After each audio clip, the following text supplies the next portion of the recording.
रामकृष्ण हरी अध्याय 13वा 729वी ओवी आहे.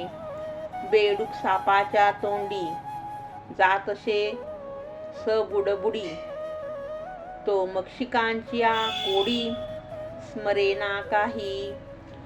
म्हणजे माऊली सांगताय, ज्या वेळेला एखाद्या डबक्यामध्ये बेडूक खेळत असतो आणि खेळता खेळता एक साप येतो आणि त्या बेडकाला गिळायचा प्रयत्न करतो.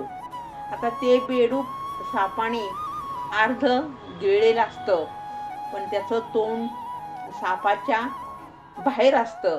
म्हणजे सापाच्या तोंडातला बेडूक, पण ते बेडकाचं तोंड अजूनही बाहेर असतं.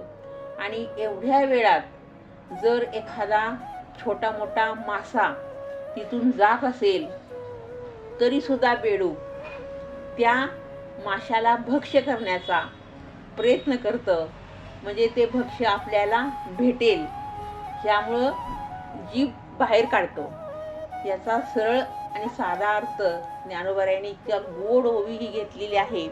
माऊली म्हणतायत की हा समुद्र, संसार हा समुद्र आहे आणि याच्यामध्ये आपण पाहतो की आपल्याला कधी कधी काही गोष्टींचा एवढा मोह होतो की ती गोष्ट सत्य नसतं तरी सुद्धा आपण तिला सत्य मानतो आणि वह्यात जातो. किंवा संकटात आपण आहोत, आपला जीव सोडवायचं आपण बाजूला ठेवतो, पण त्याच्यात सुद्धा काही आपल्याला आमिष दाखवणारी कुठली गोष्ट घडली तर आपण त्या गोष्टीच्या पाठीमागे लागतो. रामकृष्ण हरी.